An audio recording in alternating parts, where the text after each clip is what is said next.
Welcome to Soujanya YouTube channel. అందరూ ఎలా ఉన్నారు ఫ్రెండ్స్? నేనైతే నా న్యూ బోర్న్ బేబీతో చాలా హ్యాపీగా ఉన్నాను. ఇక్కడ చూస్తున్నారు కదా, ఇవైతే ఆల్మోస్ట్ అందరికి అర్థమైపోతుంది. ఇవి బేబీ సిరప్స్ అనమాట. ఇవి నేను దేనికి ఎలా యూజ్ చేస్తాను అన్నది, ఎంత క్వాంటిటీలో నేను మా బేబీకి ఇస్తానన్నది నేను మీతో షేర్ చేసుకుంటాను. ఇక్కడ చూస్తున్నారు కదా ఫ్రెండ్స్, దీని మీద మనకి డైరెక్ట్గా తెలుస్తుంది విటమిన్ D3 డ్రాప్స్. ఇవైతే నేను మా బేబీకి 1 month బిలో నుంచి నేను యూజ్ చేస్తున్నాను. ఇదైతే విటమిన్ D3. మా పీడియాట్రిషియన్ అయితే మాకు బేబీకి 1 year వచ్చే వరకు కూడా ఈ విటమిన్ D3 సిరప్స్ అనేవి కంటిన్యూ చేయమని చెప్పారు. ఇదైతే నేను మార్నింగ్ టైంలో 0.5 ml అనేది మా బేబీకి ఇస్తాను. నెక్స్ట్ ఇక్కడ వచ్చేసి ఇవైతే iron and multi mineral drops.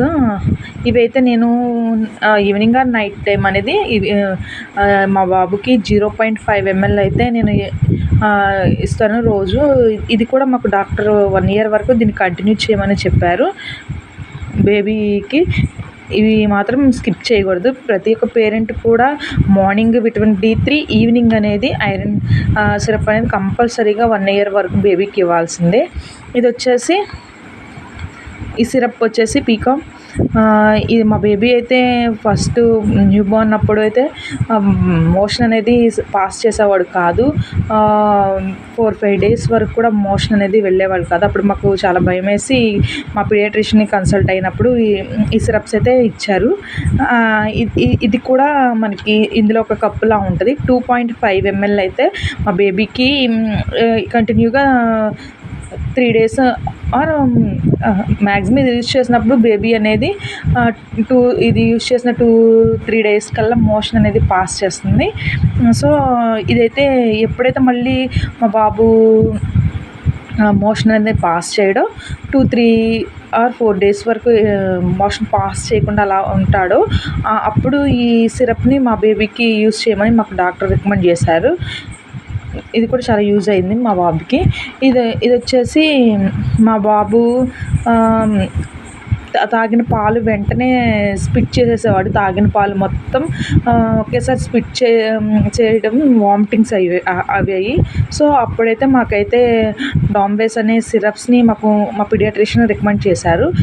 Spit చేయడం అనేది మనం ఎలా ఫైండ్ అవుట్ చేయాలంటే, యాక్చువల్గా అయితే బేబీ ఫీడ్ తీసుకున్న తర్వాత కొంచెం అనేది ఆ తేంపు తెప్పించే టైంలో కొంచెం అనేది స్పిట్ చేస్తారు. లేకపోతే కొంచెం మ్యాక్సిమం డైజెస్ట్ అవుతుంది.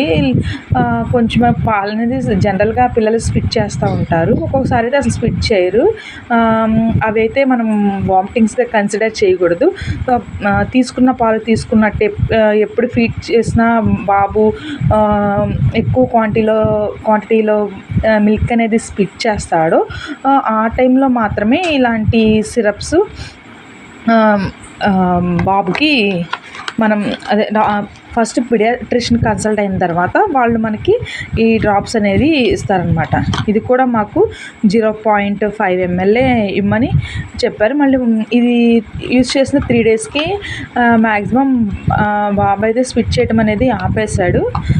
ఇంకా ఎక్కువగా ఉంటే మళ్ళీ వెంటనే మనం పీడియాట్రిషియన్ని కన్సల్ట్ అవ్వాలి. సో ఈ ఇన్ఫర్మేషన్ అయితే మీకు బాగా యూజ్ అవుతుందని నేను మీతో షేర్ చేసుకున్నాను. సో మన బేబీకి ఏ ప్రాబ్లం వచ్చినా నెగ్లెక్ట్ చేయకుండా వెంటనే మనం పీడియాట్రిషియన్ని కన్సల్ట్ అవ్వాలి. So thank you friends, thank you for watching.